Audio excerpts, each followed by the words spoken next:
We recognize that students walk in the door of this classroom with issues of status behind them, that they recognize themselves as being a science person or a non-science person, and that it's through student discourse and group work that they will start to dispel those beliefs about not only themselves but about their peers. As we think about our equity goal around science education, that is central to it. We do go through a process of teaching kids what it is to actually work in a group. We get the kids to understand some of the basic behavior norms about group roles and group work in general. We start with a unit that's all about group work.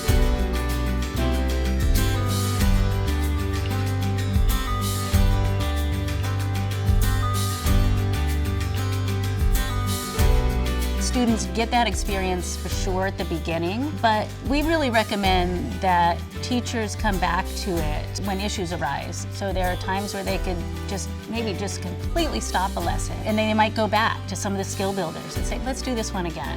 We also really advise teachers, and I see them doing it all the time, just reminding the students, what is their role? What does it mean to play that role?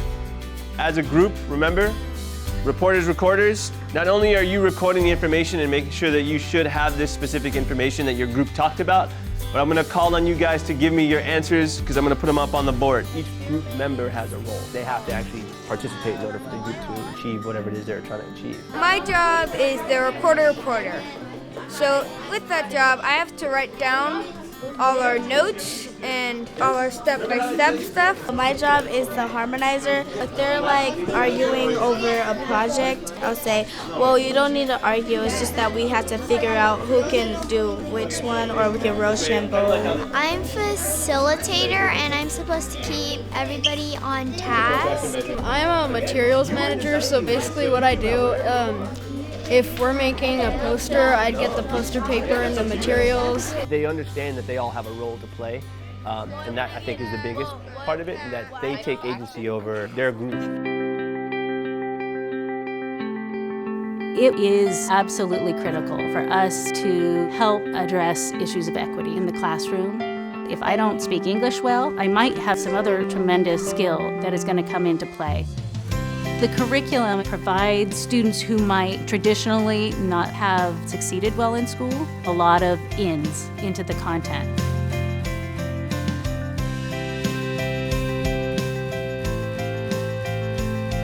Each of those students is bringing an aspect of smarts into the problem that they're trying to solve around science. When a group is working well together, it sort of just hums with the discussion, the interactions.